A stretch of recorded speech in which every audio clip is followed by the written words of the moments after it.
Very good morning to all, very good afternoon, very good evening, and very good night. In this lecture, we will discuss the experiment to demonstrate the force acting on current carrying conductor placed in magnetic field. आतापर्यंत आपण या टॉपिकमध्ये काय discuss करत आलो आहोत? Current carrying conductor produces magnetic field around it, एवढं आपण learn केलं आहे. त्यानंतर मॅग्नेटिझम इन ह्युमन बॉडी हे पण आपण डिस्कस केलं आहे. तर पहा, आणि टॉपिकच्या सुरुवातीला आपण डिस्कस केलं होतं ओरस्टेड एक्सपेरिमेंट. त्या ओरस्टेड एक्सपेरिमेंटमध्ये काय दिसून आलं होतं? ही जी वायर असेल, या वायरमधून जर करंट पास केला तर या साईडला जो कंपास होता, कंपास निडल जी होती ती या वायरमधून करंट फ्लो झाल्यामुळे ही डिफ्लेक्ट झाली. या साईडला एकदा झाली आणि डायरेक्शन ऑफ करंट रिव्हर्स केल्यामुळे ती परत या साईडला डिफ्लेक्ट झाली.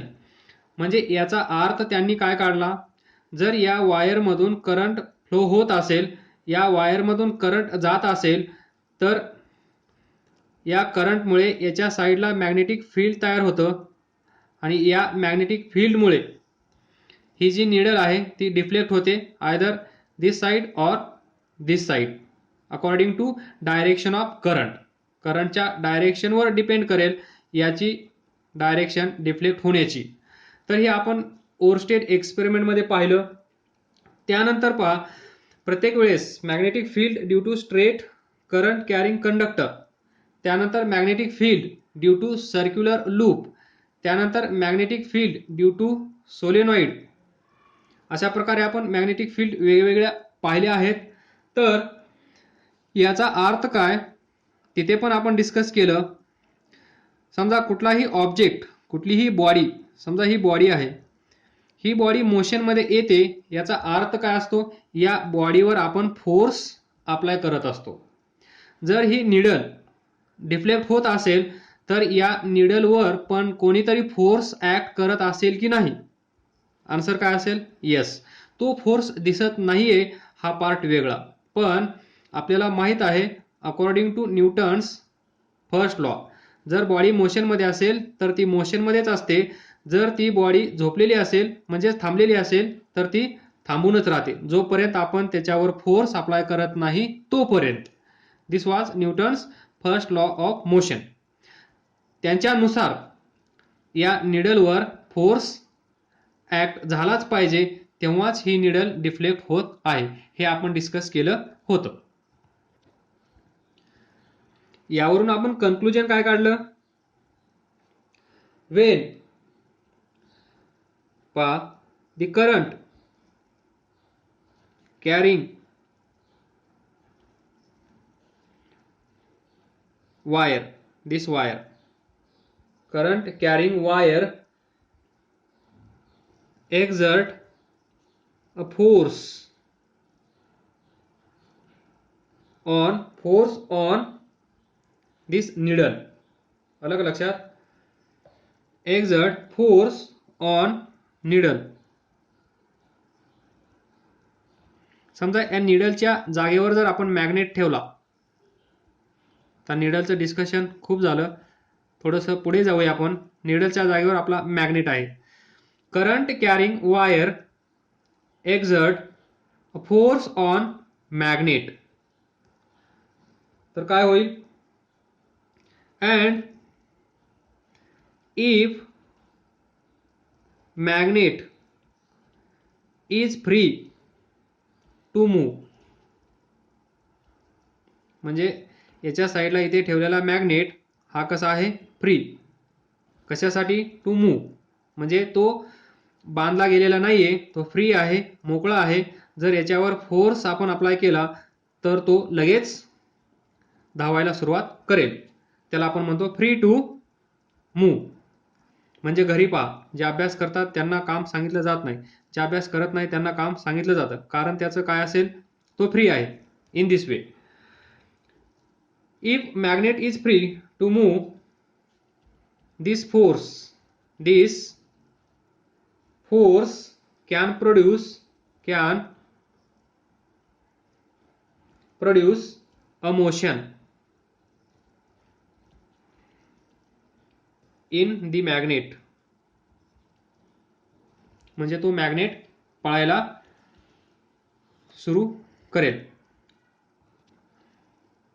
तरी ते पहा, छोटीशी गोष्ट आहे. न्यूटन्स फर्स्ट लॉ आपण यूज केला, आता आपण दुसरा लॉ यूज करूया. व्यवस्थित लक्ष द्या. Current carrying wire, he wire exert force on magnet. याच्या साईडला आपण मॅग्नेट ठेवला आहे. या वायरमधून करंट फ्लो झाल्यामुळे मॅग्नेटिक फील्ड तयार झालं आणि या मॅग्नेटिक फील्डमुळे या मॅग्नेटवर एक फोर्स एक्झर्ट झाला आणि हा मॅग्नेट फ्री असल्यामुळे तो धावायला लागला. म्हणजेच if magnet is free to move this force can produce a motion in magnet. म्हणजे हा मॅग्नेट इथून इकडे धावायला लागेल, like Newton's first law of motion. तर थोडासा उलट विचार करा. इथे पहा, या वायरमधून करंट पास झाल्यामुळे मॅग्नेटिक फील्ड तयार झालं. पण जर हा मॅग्नेट असेल तर आपल्याला माहित आहे मॅग्नेटमधून करंट पास करण्याची गरज आहे का? नाही, कारण magnet already magnetic field lines म्हणजेच मॅग्नेटिक फील्ड तयार करतं, हे आपण पाहिलं. तर असं समजा, हा जो मॅग्नेट आहे, हा मॅग्नेट पण मॅग्नेटिक फील्ड तयार करत आहे. समजण्याची गरज नाहीच आहे, तो तयार करत असणारच 100%. तर इथे पाहता, इफ मॅग्नेट काय करेल? Magnet exert mechanical force. इथे ही वायर जी आहे ती फोर्स एक्झर्ट करत होती या मॅग्नेटवर, पण मॅग्नेट पण त्याच वेळेस सायमल्टेनियसली इथे पण मॅग्नेटिक फील्ड तयार होत आहे, इथे पण मॅग्नेटिक फील्ड तयार होत आहे. हा याला अट्रॅक्ट करू शकतो. याचा अर्थ जर हा मॅग्नेटिक फील्ड तयार करत असेल, हा पण याला अट्रॅक्ट करू शकतो. Newton's third law of motion.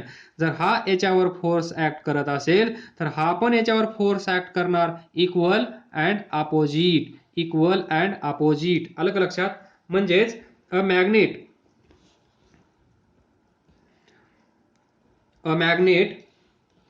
Exert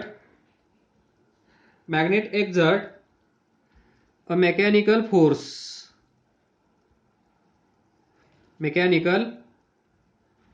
force on current carrying wire. हे आपल्याला माहित आहे. इथे जे लिहिलं तेच इथं मी रिव्हर्स लिहित आहे. करंट कॅरिंग वायर अँड, इथे पहा, अँड इफ इथे मॅग्नेट होता, आता इथे कोण फ्री असेल? If wire is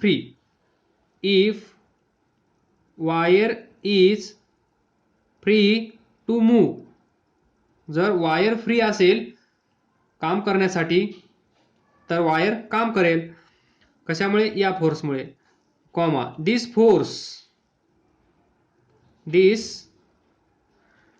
force can produce a motion, just reverse motion in, इथे मॅग्नेट आहे, इथे काय असेल? In wire.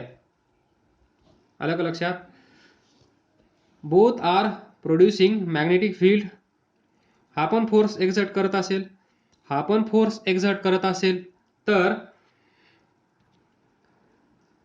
तर according to Newton's third law, ही बॉडी असेल, या दोन बॉडी एकमेकाच्या कॉन्टॅक्टमध्ये आल्या असतील तर ही बॉडी याच्यावर फोर्स अप्लाय करत असेल F1, ही बॉडी याच्यावर फोर्स अप्लाय करत असेल F2. तर Newton's third law of motion काय सांगतो?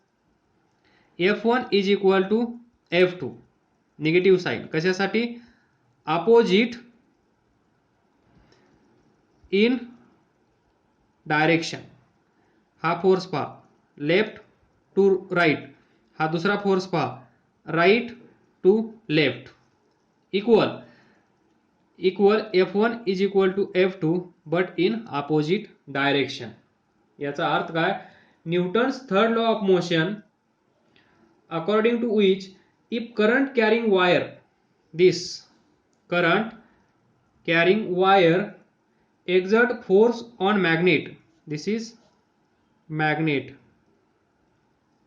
म्हणजे पहिली बॉडी म्हणजे वायर, ही पहिली बॉडी म्हणजे वायर, दुसरी बॉडी म्हणजे मॅग्नेट. तर पहा, current carrying wire exert force on magnet, हा याच्यावर फोर्स ऍक्ट करत असेल, समजा F1, then magnet will also exert a force on wire, समजा F2, same situation, Newton's third law of motion. तर हे फोर्स कसे असतील? F1 is equal to F2, तर पहा मॅग्निट्यूड सेम, निगेटिव्ह म्हणजे opposite direction, will exert an equal and opposite force on the current carrying wire. Current carrying wire, ही current carrying wire मॅग्नेटवर force exert करत आहे, magnet current carrying वायरवर F2 force exert करत आहे. Third law of motion, third law of motion.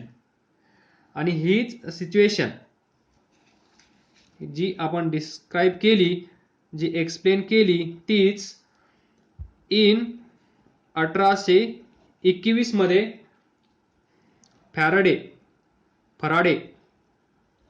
Faraday यांनी डिस्कवर केली. कधी? 1821 मध्ये फॅराडे यांनी हे असं असतं हे आपल्याला सांगितलं. तर त्यांच्या मतानुसार नंबर 4, त्यांच्या मतानुसार Wien current carrying conductor is placed, पाठ करून ठेवा हे मुद्दे जे मी लिहून देत आहे, ते पॉइंट्स तुम्हाला पाठ करायचे आहेत. एक्झाम मध्ये तुमचा स्पीड वाढेल जर हे तुम्हाला पाठ असेल तर, आणि हे तुम्हाला पाठ नसेल तर तुम्हाला एक्झाम मध्ये विचार करत बसावं लागेल, विचार करून लिहावं लागेल, म्हणजे टाइम वेस्ट होईल. Wien current carrying conductor is placed in magnetic field, a mechanical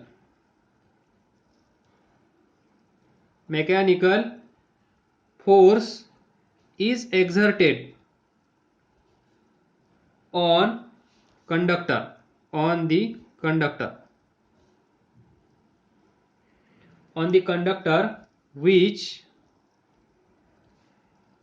can make the conductor to move.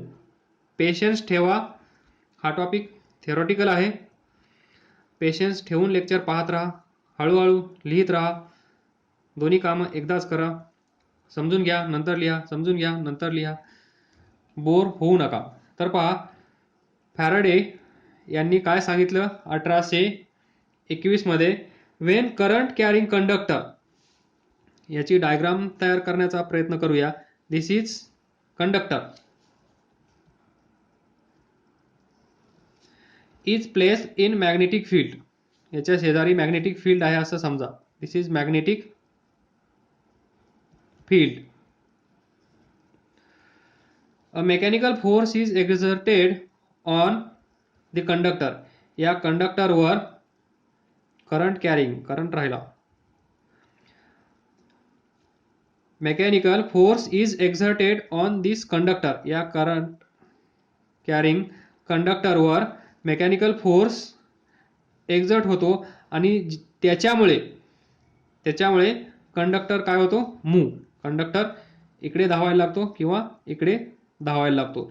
तर याचं छोटंसं एक्झाम्पल तुम्ही ऑब्झर्व केलं असेल किंवा नसेल, ज्या वेळेस एखादी वायर असते, आपण ज्यावेळेस करंट ऑन करतो म्हणजे त्या वायरमधून करंट सुरू होतो, त्यावेळेस ही जी वायर असते ती थोडी